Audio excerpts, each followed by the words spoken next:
ஆண்டவருடைய பிள்ளைகளாகிய நீங்க திரும்பவும் அந்த ஆராதனையை கையில எடுங்க. நீங்க ஆராதனையை கையில எடுங்க பிரதர். நீங்க நடக்கும்போது ஆராதிங்க பிரதர், நீங்க அமரும் போது ஆராதிங்க பிரதர், நீங்க டிராவல் பண்ணும்போது நீங்க ஆராதிங்க சிஸ்டர். எப்பொழுதும் எப்பொழுதும் சங்கீதக்காரன் சொன்னது போல என் வாயில என்ன இருக்கும்னா, கர்த்தரை நான் எக்காலத்தினால உங்களை நிறைச்சிருங்க, துதினால உங்களை நிறைச்சிருங்க. நீங்க துதிச்சுட்டே இருங்க. நீங்க துதிக்க துதிக்க ஒவ்வொரு பட்டயமா கீழே விழும். நீங்க துதிக்க துதிக்க ஒவ்வொரு ஆயுதங்களும் நிர்மூலமாகும். அந்த வியாதி சரியாகும்.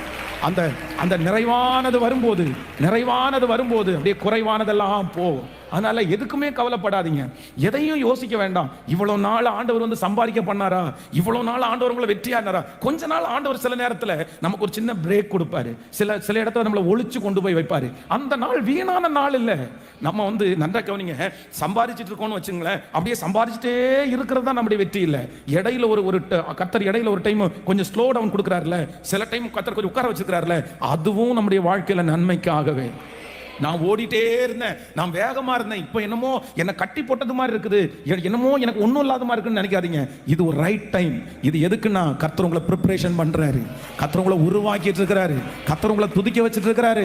நீங்க அப்படியே துதிக்க துதிக்க துதிக்க துதிக்க பாருங்க, இந்த டைம் ஆண்டவர் உங்களை ஒழிச்சு வச்சு உங்களை அப்படியே துதிக்க பண்றத அடுத்து பல மடங்கு கர்த்தர் அப்படியே கொண்டு வர்றார். அதனால துதிச்சு தானே இது வரைக்கும் வெற்றி அடைஞ்சிங்க, துதிச்சு தானே இவ்வளவு லெவலுக்கு வந்தீங்க. நீங்க துதிக்கிற ஆளா இல்லைன்னா அந்த இடத்துல உங்களை கொண்டிருப்பாங்க. நீங்க உயிரோடையே இருந்திருக்க முடியாது, நீங்க வாழ்ந்திருக்கவே முடியாது. இது வரைக்கும் உங்களை காப்பாற்றினதே நீங்க துதிச்ச துதி. உங்களுடைய ஆராதனை தான் உங்களை அக்கினி மதிலா பாதுகாக்கிறது. அந்த ஆராதனையை இந்த 69வது நாளிலிருந்து திரும்ப எடுக்க ஆரம்பிச்சிருங்க.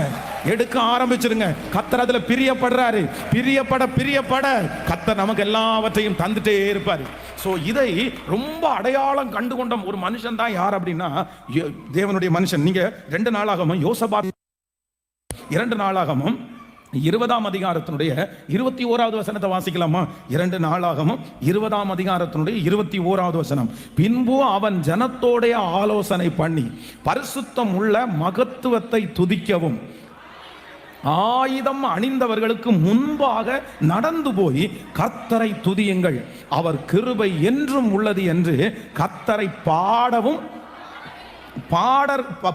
பாடகரை நிறுத்தினான். நல்லா கவனிங்க ஆண்டவருடைய பிள்ளைகளே, இங்கே யோசபாத் ராஜாவுக்கு விரோதமாய் சீரியா நாட்டு ராணுவம் கடற்கரை மணலை போல வந்திருக்காங்க. ஏராளமான ஜனங்கள், திரளான ஒரு கூட்டம் வந்து சீரிய ராணுவம் வந்து இப்ப சுத்தி வளைச்சிட்டு இருக்குது. அப்பதான் யோசபாத் ஃபர்ஸ்ட் ஜெபம் பண்றாரு, இந்த ஏராளமான கூட்டத்திற்கு முன்பாக நிற்கிறதற்கு எங்களுக்கு பலன் இல்லை, நாங்கள் போகும் வழி இன்னது என்று எங்களுக்கு தெரியாது அப்படின்னு ஜெபம் பண்ண உடனே அங்க என்ன நடக்குதுன்னா, தீர்க்கதரிசி வந்து சொல்றாரு, எனக்கு தீர்க்க தரிசனத்தை நான் சொல்லணும்னா முதல்ல யார் வேணும்?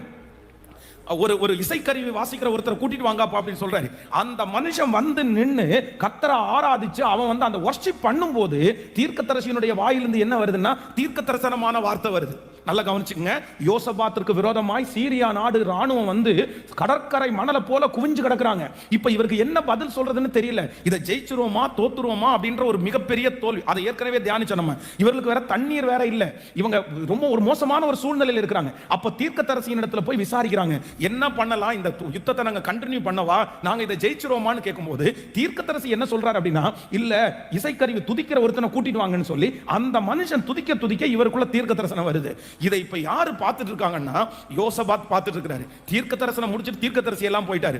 ஆனா இந்த யோசபாத் என்ன பண்றாருன்னா, ஃபர்ஸ்ட் வர்ஷிப் பண்றவங்களை செலக்ட் பண்ணுங்கப்பா. நல்லா கவனிச்சுங்க. இங்க என்ன நடக்குது? யுத்தம் நடக்குது. சீரியா நாட்டு ராணுவம் அங்க வந்திருக்குது, இவங்க நாட்டு ராணுவம் அங்க வந்திருக்குது. ஆனா யோசபாத் யாரை கூப்பிடுறாரு அப்படின்னா, என்ன பண்றேன்னா, எப்ப ஆயுதம் பிடிச்சிருக்கிறவங்க எல்லாம் பின்னாடி உட்காருங்க, AK-47 67 எல்லாம் உட்காரவங்க பின்னாடி நில்லுங்க. அவங்களுக்கு முன்னாடி முதல்ல யாரை நிப்பாட்டலாம்? பாடற்காரர்களை நிப்பாட்டி. அதான் பின்பு அவன் ஜனத்தோட ஆலோசனை பண்ணி பரிசுத்தம் உள்ள மகத்துவத்தை துதிக்கவும் ஆயுதம் அணிந்தவர்களுக்கு முன்பாக நடந்து போய் கர்த்தரை துதியுங்கள், அவர் கிருபை என்றும் உள்ளது என்று கர்த்தரை பாடவும் பாடற்காரரை நிறுத்தினான். ஹல்லேலூயா. அவனுக்கு தெரிஞ்சிருச்சு, இந்த யுத்தம் பட்டயத்தோட அல்ல, இந்த யுத்தம் ராணுவத்தோட அல்ல, இந்த யுத்தத்தை செய்ய போகிறவர் கர்த்தர். உடனே அவர் என்ன பண்றாருன்னா, முன்னாடி பாடகர்களை நினைச்சு கர்த்தரை துதிங்கப்பா, ஆயுதம் அணிஞ்சவங்க எல்லாம் பின்னாடி நில்லுங்க அப்படின்னு ஆண்டவரை துதிக்க துதிக்க அந்த யுத்தத்திலே இந்த மனுஷன் யோசபாத் பெரிய வெற்றியை கிருபையாய் கர்த்தர் கொடுத்தார். பிரதர், ஆயுதத்தை எல்லாம் பின்னாடி போகலாம், ஆமேன். யுத்த வீரர்கள் எல்லாம் பின்னாடி நிக்கட்டும். நீங்க முன்னாடி எதை எடுத்துக்கொண்டு போங்கன்னா, துதியின் ஆயுதம், துதியின் ஆயுதம். எத்தனை பேர் விசுவாசிக்கிறீங்க? நீங்க இந்த கிருபைக்காக ஜெபம் பண்ணலாமா? இது ஜெபம் பண்ணி முடிச்ச உடனே இந்த துதியின் நிமித்தமாய் ஆண்டவர் இந்த அப்போஸ்தலர் நடபடிகளிலே 3 காரியத்தை ஏசப்பா திறக்கிறார். அந்த 3 காரியத்தையும் உங்களுக்கு சொல்லி உங்க எல்லாருக்காக ஜெபிக்க போறேன். இப்ப எதாக நம்ம ஜெபிக்க போறோம்னா, என் மேல ஒரு துதியின் அபிஷேகத்தை இன்னைக்கு வாங்காம நான் இந்த இடத்தை விட்டு போக மாட்டேன். இந்த சத்தத்தை கேட்கிற பிள்ளைகளும் எந்த இடத்துல இருந்தாலும் உங்க மேல இப்போ ஒரு துதியின் அபிஷேகம். கவனிங்க, எரிகோ கோட்டை விழுந்தது துதியினால, நீங்க ஆசீர்வதிக்கப்பட்டது துதியினால. இப்போ யோசபாத் லட்சக்கணக்கான படை வீரர்களுக்கு முன்பாக என்ன காமெடியா நினைக்க மாட்டாங்க. ஆப்போசிட்ல நிக்கிற அந்த சீரியா நாட்டு ராணுவத்தினுடைய யுத்தம் பண்ற மனுஷன் என்ன முட்டாளா நீ, அவன் துப்பாக்கி பிடிச்சவன முன்னாடி நிப்பாட்டி இருப்பான். நீங்க என்னன்னா எல்லாரையும் பின்னாடி கேட்டு பாடுறவங்களை இங்க சிங்ஸ்தான் சர்வீஸா நடத்துறாங்க, இல்ல என்ன சர்ச்சா நடத்துறாங்க, முன்னாடி இத்தனை பேரை பாடுறதுக்கு கொண்டு வந்து நிறுத்துற. நீ என்ன நினைச்சாலும் பரவாயில்ல, எனக்கு ஒண்ணு தெரியும், ஆராதனை வீரர்கள் துதி முன்னாடி இருக்கும்போது வெற்றி நிச்சயம். ஆமென். அதைத்தான் வேதம் சொல்லுகிறது. இஸ்ரவேல் ஜனங்கள் யுத்தத்திற்கு யார் போவாங்கன்னு தெரியல. இதுவரைக்கும் அவர்களுக்கு யுத்தம் பண்ணி பழக்கம் இல்லை. இன்னொன்னு என்னன்னா, அவர்கள் யுத்தம் பண்ண போகிறது சொந்த ஜனத்தாரோட. எல்லாருக்கும் ஒரே தயக்கமா இருக்குது, யாரு போறா யாரு போறா, எப்படி யுத்தத்துக்கு போறது. அப்பதான் ஆண்டவர் சொல்றாரு, யூதா முன்பு புறப்படட்டும். ஃபர்ஸ்ட் யூதா கிளம்புப்பா. யூதான்றதுக்கு என்ன அர்த்தம்னா, லேயாள் வச்ச பேரு. இப்பொழுது நான் கர்த்தரை துதிப்பேன் என்று சொல்லி அவனுக்கு யூதா என்று பெயரிட்டார். யுத்தத்திற்கு முன்பாக போகிறது. யுத்தத்திற்கு முன்பாக போறது ரூபன் அல்ல, சிமியோன் அல்ல, லேவி அல்ல, இசக்கார் அல்ல, காத் அல்ல, தான் அல்ல, நப்தோலி அல்ல. யோ ஹalleluya. யுத்தத்திற்கு முன்பாக போகிறது யூதா. துதிக்கிறவன் முன்பாக போகிறான். யூதாவே, நீ சகோதரரால் புகழப்படுவாய், புகழப்படுவாய். உன் கை சத்துருடைய பிடரியின் மேல் இருக்கும். ஆமென். யூதாவுக்கு அவ்வளவு பெரிய பவர் இருக்கு, துதிக்கு அவ்வளவு பெரிய பவர் இருக்குது. எல்லாரும் ஜெபிக்க ஆரம்பிக்கலாமா? பர்சனலா, தனிப்பட்ட விதத்துல இன்னையிலிருந்து நீங்க என்ன பண்ண ஆரம்பிக்கிறீங்கன்னா, வர்ஷிப் பண்ண ஆரம்பிக்கிறீங்க. ஆராதனைக்குரிய தெய்வம், ஆராதனைக்குரிய தெய்வம். பரலோகத்துல நமக்கு என்ன இருக்கு அப்படின்னு சொன்னா, நம்ம பரலோகத்துல ஒரே ஒரு வேலை, கர்த்தரை துதிக்கிற வேலை.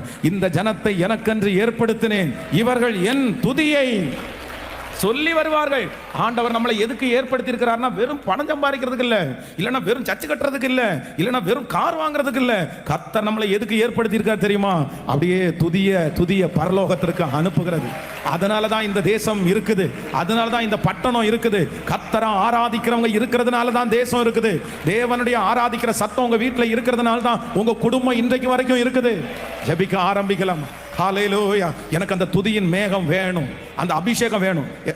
கவனிங்க, அப்படியே நீங்க இன்னைக்கு ஒரு பொருத்தனையோட போங்க, ஒரு பொருத்தனையோட போங்க. இந்த 69 டேஸ்ல ஒரு பொருத்தனையோட போங்க. நான் என்ன பண்ணுவேன்னா, நான் பர்சனலா கர்த்தரை என்ன பண்ண போறேன்னா, ஆராதிக்க போறேன். நீங்க இதுல ஒரு அற்புதத்தை மட்டும் பார்த்துட்டீங்கன்னு வச்சுக்கோங்களேன், அவ்வளவு ஆசீர்வாதமா இருக்கும். நான் சொல்றேன், இந்த தெரு எத்தனை தெரு இருக்குதோ, இங்க இருக்கிற அத்தனை தெருவிலையும் நடந்து ஆராதிச்சுக்கிறேன், பைக்ல போய் ஆராதிச்சிருக்கிறேன். ஆனா அந்த தெருவில் இருந்தெல்லாம் இன்றைக்கு ஆட்டுமாக்களை கர்த்தர் கொண்டு வந்திருக்கிறாரு. துதிக்கு பெரிய பவர் இருக்குது, துதிக்கு பெரிய வல்லமை இருக்குது. ஹalleluya. எனக்கு அந்த கிருபை வேணும் ஆண்டவரே. ஒரு ஜெபம் பண்ணி அடுத்த பகுதிக்கு நான் போக விரும்புறேன். ஆசைப்படுறவங்க எல்லாரும், தீர்மானம் எடுக்கிறவங்க எல்லாரும், ஆமென், என் மொபைல்ல நான் ஆராதிக்கிற சத்தத்தை கேட்பேன்னு சொல்லுங்க.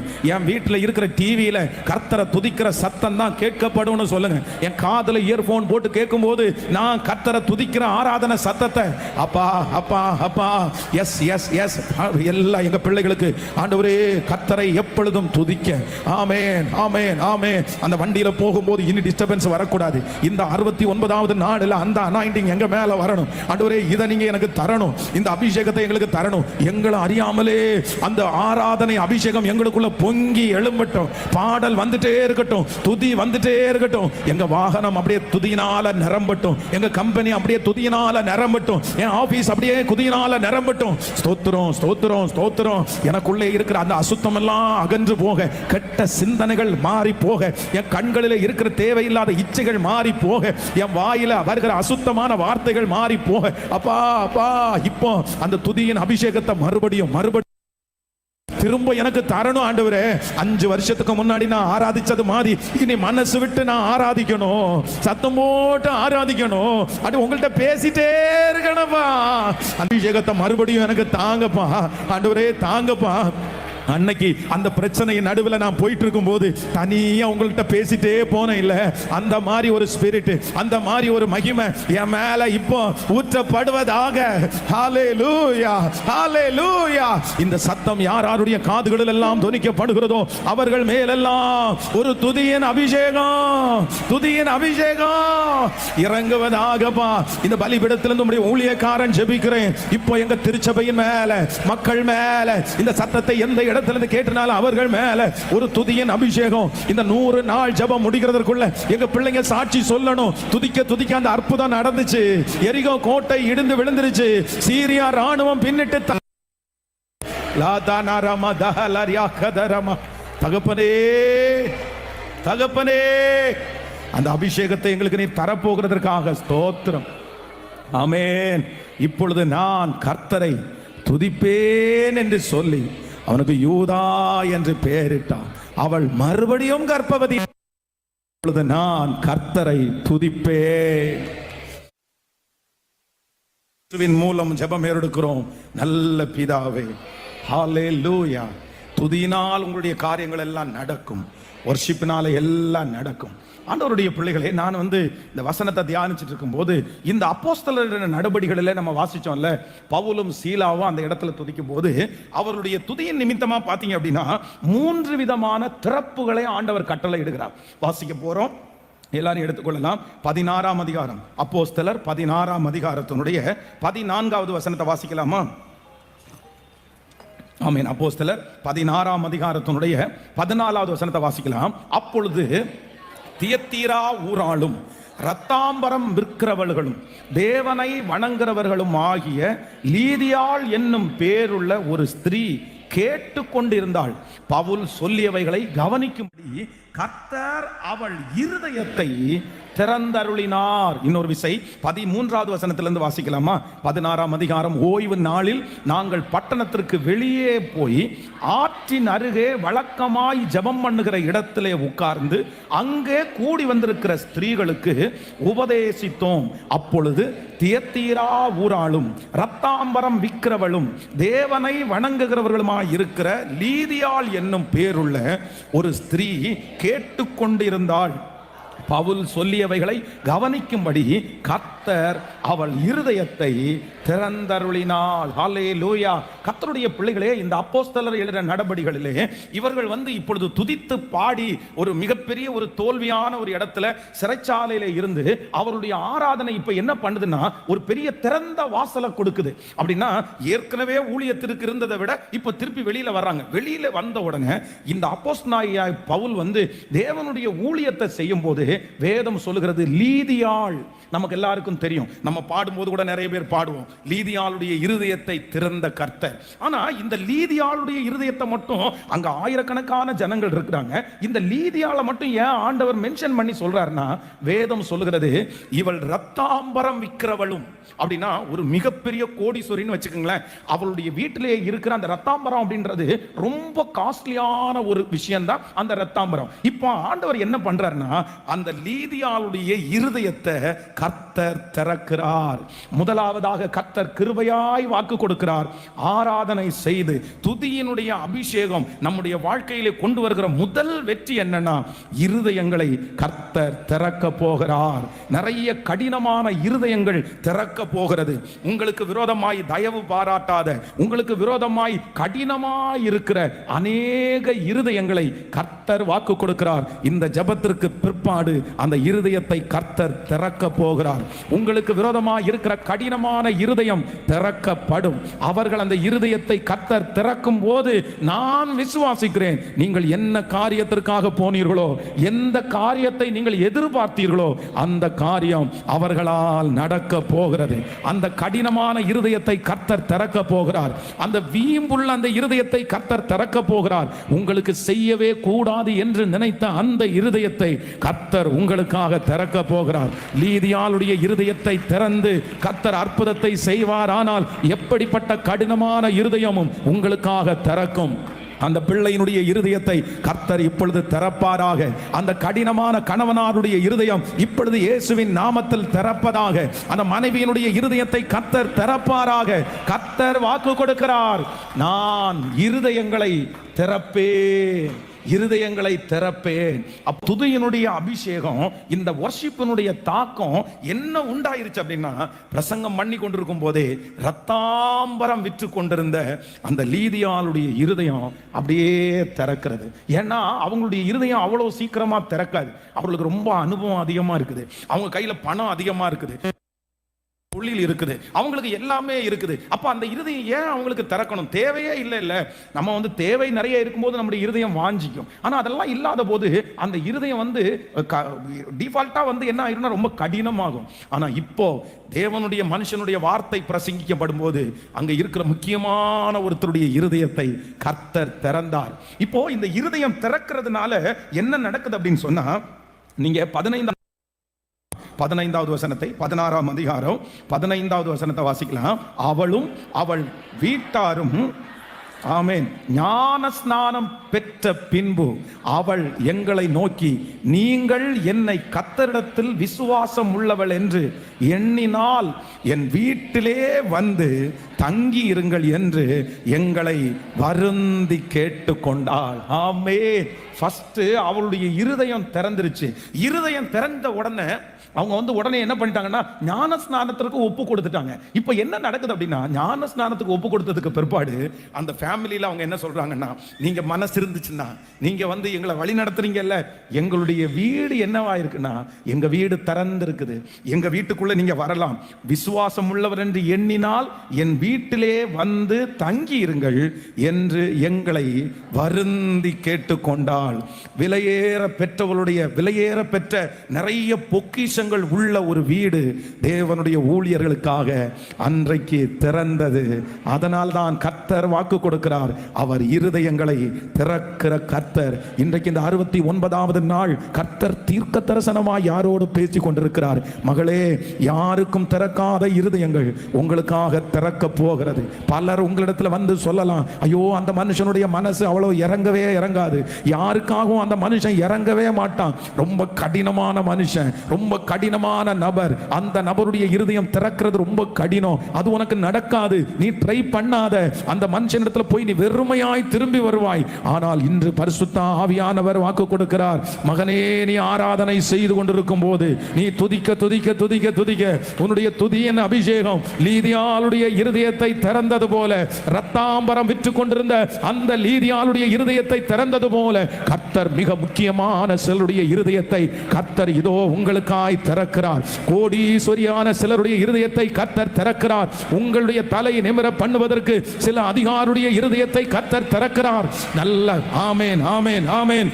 பிரதர், இது நிச்சயமாய் நடக்கும். கர்த்தர் உங்களுக்கு கிருபையாய் இறங்க போகிறார். உங்களுடைய கணவனாருடைய ரட்சிப்பு சமீபமாய் இருக்கிறது. ஆமென். உங்களுக்காக பொக்கிஷங்கள் நிறைந்த வீடுகள் இப்பொழுது திறக்கிறது. இதை விசுவாசிக்கிறோங்க. ஆமென் ஆமென் ஆமென் ஆமென். இயேசுவே, இப்பொழுது அந்த அற்புதம் நடப்பதாக. என் பிள்ளைக்காக ரத்தாம்பரம் விற்கிற அந்த வீடு இப்பொழுது திறப்பதாக, அப்படி திறப்பதாக. ஆண்டவரே, புதிய வருஷம் இதுவரைக்கும் திறக்காத ஒரு வீடு, இதுவரைக்கும் திறக்காத, யாருக்குமே திறக்காத ஒரு வீடு, திறக்காத ஒரு மனுஷனுடைய இருதயம் என் பிள்ளைக்காக திறக்கணும். இந்த மாதிரி ஒரு பிசினஸ் அமையும்னு நான் நினைக்கல, இந்த மாதிரி ஒரு வெற்றியை கர்த்தர் தருவார்னு நினைக்கல. எங்க பிள்ளைங்க அத்தனை பேரும் சாட்சி சொல்ல போகிறதற்காய் ஸ்தோத்திரம். Thank you Jesus, thank you Jesus, hallelujah. ரொம்ப வசதி படைத்தவர்கள், பெரிய கோடீஸ்வரர்கள் தங்களுடைய வீட்டை வந்து திறந்து எங்க வீட்டில் வந்து ஸ்டே பண்ணுங்கன்னு நம்புறது அப்படின்றது சாதாரணமானதே இல்லை. அதுவும் லீதியாள் வந்து இதுவரைக்கும் யாருக்குமே திறக்கல அவளுடைய வீடை. யாரும் வந்து வீட்டில் தங்குங்கன்னு சொல்றதில்லை. ஏன்னா அவங்க வீட்டில் எங்க பார்த்தாலும் என்ன இருக்குன்னா, காஸ்ட்லியான பொருள் இருக்கு, ரத்தாம்பரம் இருக்குது. அந்த வீட்டில் எங்க பார்த்தாலும் ரத்தாம்பரம் இருக்கும். ஆனா அந்த வீடு இப்ப யாருக்காக திறக்குது அப்படின்னா, தேவனுடைய ஊழியர்களை பார்த்த உடனே எப்படி சொன்னாங்கன்னா, வருந்தி, எப்படி அழைச்சாங்களாமா? சத்தமா சொல்லுங்க, வருந்தி, இல்ல யாருக்கும் எங்க வீடு திறந்துச்சு இல்ல, ஆனா உங்களை நாங்க ரொம்ப நம்புறோம். ஆண்டவர் உங்க மூலமா என்ன ஆசீர்வச்சிருக்கிறாரு. எங்க வீட்டுல வந்து தங்க முடியுமா? எங்க வீட்டுல அந்த வீட்டுக்கு உள்ள நுழைகிறதுக்கு எத்தனையோ பேர் ஆசைப்படலாம், அந்த காம்பவுண்டுக்குள்ள போறதுக்கு எத்தனையோ பேர் ஆசைப்படலாம். ஆனா ஆண்டவருடைய பிள்ளைகள் துதித்து பாடினவங்களுக்கு ஒரு பெரிய மகிமை இருக்குது. அந்த கடினமான இடத்துல, அந்த சூழ்நிலை சரியில்லாத இடத்துல, ஊழியத்திற்கு தடை விதிக்கப்பட்ட அந்த இடத்துல, அடிச்ச அந்த இடத்துல, காவல் பண்ணப்பட்ட அந்த ஏரியாவில், அவர்களை துன்புறுத்தின அந்த ஏரியாவில் இருக்கிறதுலேயே மிகப்பெரிய பிரம்மாண்டமான வீடு என் தேவனுடைய பிள்ளைகளுக்காக திறக்குமானால், நீங்கள் அவமானப்பட்ட இடத்துல உங்களுக்கு ஒரு வீடு திறக்கும். அந்த இடத்துல கர்த்தர் ஒரு வாசலை திறப்பார். நான் விசுவாசிக்கிறேன். எந்த இடத்துல நீங்கள் சிறைச்சாலையின் அனுபவத்தில் போனீங்களோ, எந்த இடத்துல அவமானத்தில் போனீங்களோ, எந்த இடத்துல உங்களை தூர தூக்கி எரிஞ்சாங்களோ, அதே இடத்துல நீதியாளுடைய ஹல்லேலூயா இருதயத்தை திறந்த கர்த்தர் ஆண்டவருடைய பிள்ளைகளே, இது தீர்க்க தரிசனம். இது அப்படியே நடக்கும். நான் விசுவாசிக்கிறேன் ஆண்டவரே, நான் விசுவாசிக்கிறேன் ஆண்டவரே, நான் விசுவாசிக்கிறேன் ஆண்டவரே. ஹல்லேலூயா. எனக்காக திறக்கிறவர் கர்த்தர், எனக்காக திறக்கிறவர் கர்த்தர். ஆமென்.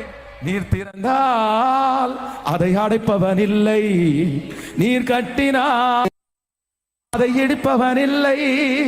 நீர் திறந்தால் அதை அடைப்பவன் இல்லை, நீர் கட்டினால் அதை இடிப்பவன் இல்லை. இல்லை இல்லை இல்லை, வாசலை அடைப்பவன் இல்லை. இல்லை இல்லை இல்லை, என்னை எதிர்ப்பவன் பூமியில் இல்லை. இல்லை இல்லை இல்லை, வாசலை அடைப்பவன் இல்லை. இல்லை இல்லை இல்லை, என்னை எதிர்ப்பவன் பூமியில் இல்லை. நீர் திறந்தால் அதை அடைப்பவன் இல்லை, நீர் கட்டினால் அதை இடிப்பவன். பாடுவோம். நீர் திறந்தால் நீர் கட்டினால் அதை இடிப்பவன் இல்லை. கர்த்தரை போல பரிசுத்தம் உள்ளவர் பூமியில் இல்லையே, கர்த்தரை போல வல்லமையுள்ள பூமியில் இல்லையே, கர்த்தரை போல பரிசுத்தம் உள்ளவர் பூமியில் இல்லையே, கர்த்தரை போல வல்லமையுள்ள பூமியில் இல்லையே. பலவானின் வில்லை முறித்து கீழே தள்ளுகிறார், பலவானின் வில்லை முறித்து கீழே தள்ளுகிறார். தள்ளாடும்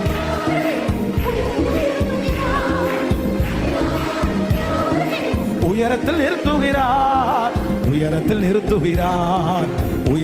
இப்ப கைகளை மேல தட்டி இல்லை இல்லை இல்லை, இயேசுவே நம் தனம் ஒரு புது இயேசுவா. இல்லை இயேசுவே, ஆமாப்பா. இல்லை இல்லை இல்லை, என்னை எதிர்ப்பவன் பூமியில் இல்லை. நாசியின் சுவாசத்தால் செங்கடலை இரண்டாய் பிளந்தவரா, பார்வோன் சேனை தப்ப விடாமல் செங்கடலை அவர் இரண்டாய் பிளந்தவரா, பார்வோன் சேனை தப்ப விடாமல் கடலில் அழித்தவரா. மரண இருள் சூழ்ந்திடுவேள பஸ்காட்டு குட்டி,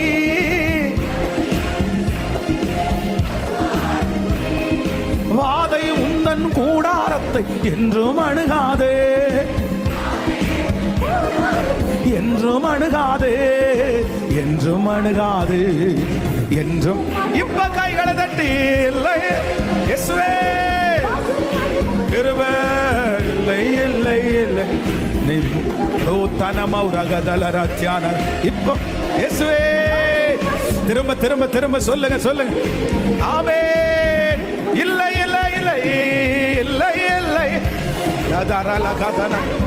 ஓ ஜீசஸ் ஜீசஸ் ஜீசஸ். இல்லை இல்லை இல்லை. திறக்கட்டும் திறக்கட்டும் திறக்கட்டும். இப்போ இப்போ அந்த அற்புதம்.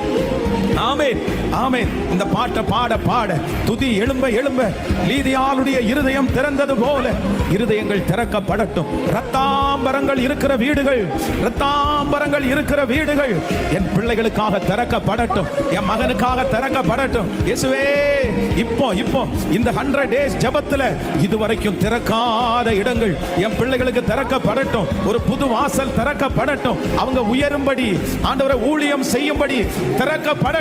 திறக்கட்டும் திறக்கட்டும் திறக்கட்டும்பா. அந்த இருதயத்தை திறங்கப்பா. என்னை எதிர்ப்பவன் பூமியில் இல்லை. ஹalleluya, ஹalleluya. நம்பர் 1, முதலாவதாக துதியினால் அவர்கள் துதித்து பாடி அந்த சிறைச்சாலையிலிருந்து வெளியே வரும்போது அவர்களுக்கு திறக்கிற முதல் திறக்கிறது கர்த்தர் இருதயத்தை கர்த்தர் திறந்தார். அந்த இருதயத்தை திறந்த உடனே அவங்களுக்கு ஞான ஸ்நானத்துக்கு ஒப்பு கொடுத்துட்டாங்க. ஞான ஸ்நானம் முடிஞ்ச உடனே அவங்க ஊழியக்காரங்களை வருந்தி என்ன கூப்பிடுறாங்க அப்படின்னு சொன்னாங்க, எங்க வீட்டில் வந்து தங்குவீங்களா, எங்க வீட்டில் வந்து தங்குவீங்களா? ரத்தாம்பரம் இருக்கிற வீடு தேவனுடைய ஊழியர்களுக்காய், ஆராதனை வீரர்களுக்கு, வர்ஷிப் பண்ணுகிறவர்களுக்கு, ஆராதனை வீரர்களுக்கு திறந்தது. ஹல்லேலூயா. நீங்க இனி ஆராதிக்க ஆரம்பிப்பீங்க. இனி உங்களுடைய இருதயத்துக்குள்ள ஆராதனை அபிஷேகம் நிரம்பி இருக்கும். உங்க வாயை திறந்தா துதியினுடைய சத்தம் காணப்படும். நான் விசுவாசிக்கிறேன். நீங்க சாட்சி சொல்லுவீங்க. பெரிய பெரிய வீடுகள், பெரிய பெரிய மனிதனுடைய இருதயங்கள் உங்களுக்காக திறக்கப்படும். கர்த்தர் இதுக்கு அப்புறம் உங்க பிள்ளைகளுக்கு கர்த்தர் திறப்பார். உங்க லெவலையே கர்த்தர் அடுத்த சூழ்நிலைக்கு, அடுத்த படிக்கு நீங்க பாப்பீங்க. நீங்க விசுவாசிங்க. ஆமா, நீங்க பாப்பீங்க. கண்டிப்பா அது நடக்கும். நீங்க இந்த வார்த்தையை பிரசங்கம் பண்ணும்போது நீங்க ஜெபம் பண்ணுங்க, ஏசப்பா எனக்கு அது நடக்கணும் ஆண்டவரேன்னு சொல்லுங்க. ஹல்லேலூயா. நம்பர் 2, இரண்டாவதாக அங்க ஒண்ணு நடக்குது. 16ஆம் அதிகாரத்தினுடைய 26, 27வது வசனத்தை வாசிக்கலாமா? 16 அப்போஸ்தலர் 16ஆம் அதிகாரத்தினுடைய 26வது வசனத்தையும் 27வது வசனத்தையும் எடுத்துக்கொள்ளலாம். சடுதியிலே சிறைச்சாலையின் அஸ்திபாரங்கள் அசையும்படியாக பூமி மிகவும் அதிர்ந்தது. உடனே கதவுகள் எல்லாம் திறவுண்டது, எல்லாருடைய கட்டுகளும் கலன்று போயிற்று. சிறைச்சாலைக்காரன் நித்திரை தெளிந்து சிறைச்சாலையின் கதவு திறந்திருக்கிறதை கண்டு கட்டுண்டவர்கள் ஓடி போனார்கள் என்று எண்ணி பட்டயத்தை உருவி தன்னை கொலை செய்து கொள்ள போனான். கவனிங்க, இந்த இடத்துல இரண்டாவது ரொம்ப அழகா இருக்குது. சடுதியிலே அவங்க துதிச்சு பாடிட்டு இருக்கிறாங்க. ஆராதனை நடந்து கொண்டு இருக்கிறது. என்ன நடக்குது அப்படின்னு சொன்னா, சடுதியிலே ஒண்ணு திறக்குது. அப்பொழுது பூமி மிகவும் அதிர்ந்து உடனே கதவு திறந்ததுன்னு சொல்லல, அந்த இடத்துல ரொம்ப அழகா இருக்குது. கதவுகள் எல்லாம் திறந்தது. கதவுகள் எல்லாம் திறந்தது அப்படின்னா, சிறைச்சாலையை பொறுத்த வரைக்கும் ஒரு கதவெல்லாம் இருக்காது, ஒரு பூட்டு, ஒரு கதவெல்லாம் இருக்காது. சிறைச்சாலையை பொறுத்த அளவில் 2ஆம் அடுக்கு, 3ஆம் அடுக்கு, 4ஆம் அடுக்கு, மெயின் கேட்டு, அடுத்த கேட்டு, சென்டர் கேட்டு, நம்பர் 2, நம்பர் 3, கடைசியில தான் யாரை வச்சிருப்பாங்க அப்படின்னா, இந்த சிறைச்சாலை கைதிகளை வந்து ரொம்ப தள்ளி அவங்க வந்து சிறைச்சாலையிலிருந்து மெயின் என்ட்ரன்ஸுக்கு வந்து அந்த சிறைச்சாலையை விட்டு அவங்க வெளியே போகணும் அப்படின்னு சொன்னா, ஒன்னாவது கதவுக்கு தப்பிச்சிடலாம், 2வது கதவுக்கு தப்பிச்சிடலாம். ஆனா மெயின் கேட்டுக்கு யாரும் தப்பிக்க முடியாது. இப்படி இருக்கும். அதனாலதான் நிறைய பேர் சிறைச்சாலையிலிருந்து தப்பு வைக்கிறதுக்கு கேட் வழி எப்பவுமே சூஸ் பண்ண மாட்டாங்க. நீங்க வந்து சிறைச்சாலையிலிருந்து தப்பிச்சு ஓடின கைதிகளை குறித்து நீங்க வந்து அவங்களுடைய காரியங்களை நீங்க வாசிக்கும் போது நீங்க பாப்பீங்கன்னா, யாருமே கதவு பக்கத்திலே போக மாட்டாங்க. ஒன்னு இருக்கிற இடத்துல இருந்து அண்டர் கிரவுண்ட்ல குழி தோண்டி போவாங்க, இல்லைன்னா மேல கூரையை பிரிச்சு போவாங்க. இந்த மாதிரி தான் ரொம்ப நடக்குமே தவிர கேட்டா வர மாட்டாங்க. ஏன்னா அது ரொம்ப ரிஸ்க். எல்லாம் நிறைய கதவுகளை தாண்டி வரணும். ஆனா இந்த இடத்துல வேதம் சொல்கிறது, ஒரே ஆராதனை, ஒரே துதி, மொத்த கதவுகள் எல்லாம் 1ஆம் கதவிலிருந்து மெயின் டோர் வரைக்கும் இருக்கிற அத்தனை கதவுகளும் தேவனுடைய பிள்ளைகளுக்காக திறந்தது. நான் இந்த எழுத்தின் பிரகாரமாகவே விசுவாசிக்கிறேன். கர்த்தர் இந்த ஜெபத்திற்கு பிறகு ஒன்னொன்னா இல்ல, ஒரு கதவு அல்ல, கர்த்தர் வாக்கு கொடுக்கிறார், உங்களுக்கும் எனக்கும் அநேக கதவுகள் திறக்க போகிறது. நீங்கள் வாழ்ந்திருப்பதற்கு அநேக கதவுகள் திறக்கப்படுகிறது. எனக்கு ஒரு இடத்துல வேலை கிடைச்சா போதும்னு நீங்க நினைக்கலாம். இந்த இடத்துல கிடைக்காதா, இந்த இடத்துல எனக்கு கிடைக்கிறதுக்கு என்ன நான் பண்ணணும்? ஆனா கர்த்தர் உங்களுக்கு சொல்றாரு, இல்ல மகளே, இல்ல மகனே, உனக்காக நான் அநேகம் கதவுகளை நம்புறவங்க, ஆமேன், பிரம்மாண்டமான கதவுகள், ஒரே நேரத்தில் எல்லா கதவும் கர்த்தருடைய வருகை தாமதிக்குமானால் வருகிற ஆண்டு உங்களுக்கு ஒரு கதவு அல்ல, கர்த்தர் சொல்லுகிறார், அனைத்து கதவுகளையும் கர்த்தர் திறக்க போகிறார். எல்லா கதவுகளையும் திறக்க போகிறார். பல நாட்களாக பூட்டி வைக்கப்பட்டிருக்கிற கதவுகள், பல வருடங்களாய் பூட்டி வைத்திருக்கிற கதவுகள் இயேசுவின் நாமத்தினால நீங்க ரிசீவ் பண்ணுங்க. இந்த வார்த்தையை நான் நம்புறேன்னு சொல்லுங்க. ஸ்தோத்திரம், ஸ்தோத்திரம், ஸ்தோத்திரம். அறியாத கதவுகள் எனக்கு திறக்கப்படுவதாக, பிரம்மாண்டமான கதவுகள் திறக்கப்படுவதாக. இயேசுப்பா, இயேசுப்பா, உங்க வார்த்தை உண்மை, உங்க வார்த்தை உண்மை. அந்த வார்த்தையை நாங்க நம்புறோம். இப்போ அநேக நாட்களாக பூட்டப்பட்ட கதவுக்குள்ளே இருக்கிற பிள்ளைகள், எந்த ஆப்பர்ச்சுனிட்டி கிடைக்காத பிள்ளைகள், தடைப்பட்ட அந்த காரியங்கள், ஆண்டவரே ஒரு இடத்திலிருந்து வந்தாலே அதிசயம் அப்படின்னு சொல்ற பிள்ளைங்க, வருஷத்துக்கு ஒண்ணு, 6 மாசத்துக்கு ஒண்ணு இப்படிதான் திறக்குது அப்படின்னு நினைக்கிற அத்தனை பிள்ளைகளுக்கும் இப்பொழுது ஒரே ஒரு துதியினால் மொத்த கதவும் திறந்தது போல அனைத்து கதவுகளும் திறப்பதாக. ஹalleluya, ஹalleluya, thank you Jesus. ஆமென். சடுதியிலே சிலைச்சாலையின் அஸ்திபாரங்கள் அசையும்படியாக பூமி மிகவும் அதிர்ந்தது. உடனே கதவுகளெல்லாம் திற உண்டது, கதவுகளெல்லாம் திற உண்டது. விசுவாசிக்கிறீங்களா? ஃபர்ஸ்ட் நம்பர் 1, முதலாவதாக ஆண்டவர் ஒரு கதவை திறக்கிறாரு. எப்படி திறக்கிறாருன்னா, லீதியாளுடைய இருதயத்தை கர்த்தர் திறந்தார். ஆமென். அந்த லீதியாளுடைய இருதயம் அப்படின்னு சொன்னா என்ன அப்படின்னு சொன்னா, அது தாம்பரம் விற்கிறவருடைய வீடு. அந்த இருதயம் திறந்த உடனே ஊழியத்திற்காக அவங்க வீடும் திறக்கப்படுகிறது. நம்பர் 2, இரண்டாவதாக சிறைச்சாலையில் அவங்க ஆராதிச்சுட்டே இருக்கும்போது மொத்த கதவும் ஒரே நேரத்தில் அவர்களுக்காய் சின்ன கதவுல இருந்து பெரிய கதவு வரைக்கும் கர்த்தர் திறந்தார். அது அப்படியே நடக்க போகிறது. கைகளை அசைத்தோரு ஹல்லேலூயா. நம்பர் 3, மூன்றாவதாக இவருடைய துதியினுடைய வல்லமையை பாருங்க, வாசிக்கலாம். ஆமென். 16ஆம் அதிகாரத்தினுடைய 6வது வசனத்திலிருந்து 8வது வசனம் வரைக்கும் வாசிக்கலாமா? 6வது அதிகாரம், ஆமென், 16ஆம் அதிகாரம் 6வது வசனத்திலிருந்து 8வது வசனம் வரை. அவர்கள், ஆமென், அவர்கள் பிரிகியா கலாத்தியா நாடுகளை கடந்த போது ஆசியாவிலே வசனத்தை சொல்லாதபடிக்கு பரிசுத்த ஆவியானவராலே ஆமென், பரிசுத்த ஆவியினாலே தடை பண்ணப்பட்டு மீசியா தேசம் மட்டும் வந்து பித்தினியா நாட்டுக்கு போக பிரயத்தனம் பண்ணினார்கள். ஆவியானவர்களோ அவர்களை போக வெட்டாதிருந்தார். அப்பொழுது அவர்கள் மீசியா பக்கமாய் போய் துரோவாவுக்கு வந்தார்கள். அடுத்த வசனத்தை கூட வாசிக்கலாம். ஆமென். அங்கே ராத்திரியிலே பவுலுக்கு ஒரு தரிசனம் உண்டாயிற்று.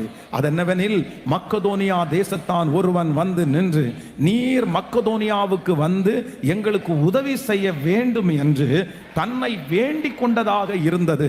அடுத்த வசனம், அந்த தரிசனத்தை அவன் கண்டபோது அவர்களுக்கு சுவிசேஷத்தை அறிவிக்கும்படி கர்த்தர் எங்களை அழைத்திருக்கிறார் என்று நிச்சயித்து கொண்டு உடனே மக்கதோனியாவிற்கு புறப்பட்டு போக பிரயத்தனம் பண்ணி துரோவாவிலே கப்பல் ஏறி சமோத்தியக்கே தீவுக்கு மறுநாளிலே நெயப்போலி பட்டணத்திற்கும் நேராய் ஓடி அங்கே இருந்து மக்கதோனியா தேசத்தின் நாடுகளில் ஒன்றுக்கு தலைமையானதும் ரோமர் குடியேறினதுமான பிலிப்பி பட்டணத்திற்கு வந்து அந்த பட்டணத்திலே சில நாள் தங்கி இருந்தோம். நல்லா கவனிச்சுங்க ஆண்டவருடைய பிள்ளைகளே. இப்ப என்ன நடக்குது அப்படின்னு சொன்னா, ஆவியானவர் இதுவரைக்கும் கதவுகளை இப்ப திறந்துட்டே இருக்கிறார். ஆனா இப்போ அவங்க மனசுல ஒரு பிளான் இருக்குது. அப்படின்னா இந்த ஏரியாவுக்கு போய் நம்ம சுவிசேஷத்தை அறிவிக்கலாம் அப்படின்னு சொல்லும்போது ஆவியானவர் என்ன பண்றாருன்னா, அந்த டைரக்ஷனை வந்து திருப்பி விடுறாரு. இல்ல, இங்க போக வேண்டாம், இங்க போறது ஆண்டவருடைய நடத்துதல்ல, பரிசுத்த ஆவியானவரே அதை தடை பண்றாரு. இது இந்த ஊழியத்தை நம்முடைய வாழ்க்கையில ஆண்டவர் செய்கிறதற்கு நம்ம ஒப்பு கொடுக்கணும். சில இடத்திற்கு வந்து நமக்கு நல்லதா தெரிஞ்சாலும், நமக்கு பிரியமானதா தெரிஞ்சாலும் அந்த இடத்திற்கு போக விடாதபடி பரிசுத்த ஆவியானவரே தடுத்தாராம்.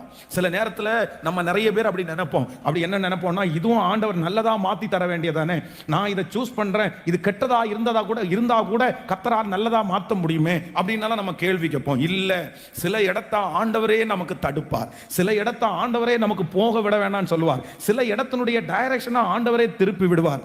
அது கர்த்தருடைய நடத்துதலிலே இருக்கிறது. இப்போ ஆண்டவர் வந்து இவங்க நினைத்த இடத்திற்கு போகாம இன்னொரு இடத்திற்கு ஆண்டவர் திருப்பி விடுகிறார். ஏன் ஆண்டவர் அப்படி பண்ணாருன்னா, மூணாவது அங்க ஒரு கதவு திறக்குது பாருங்க. 2 கொரிந்தியர் 2ஆம் அதிகாரத்தினுடைய 12வது வசனத்தை வாசிக்கலாமா? ஆமென். 2ஆம் அதிகாரம் 12வது வசனம். மேலும் 2 கொரிந்தியர் 2ஆம் அதிகாரம் 12வது வசனம். மேலும் நான் கிறிஸ்துவின் சுவிசேஷத்தை பிரசங்கிக்கும்படி துரோவா பட்டணத்திற்கு வந்தபோது கர்த்தராலே எனக்கு கதவு திறக்கப்பட்டிருக்கையில், அடுத்த வசனத்தை கூட வாசிக்கலாம். நான் என் சகோதரனாகிய தீத்துவை காணாததினாலே என் ஆவிக்கு அமைதல் இல்லாதிருந்தது. ஆதலால் நான் அவர்களிடத்தில் அனுப்புவித்து கொண்டு மக்கதோனியா நாட்டிற்கு புறப்பட்டு போனேன். கைகளை அசைத்து ஒரு ஹல்லேலூயா சொல்லலாம்.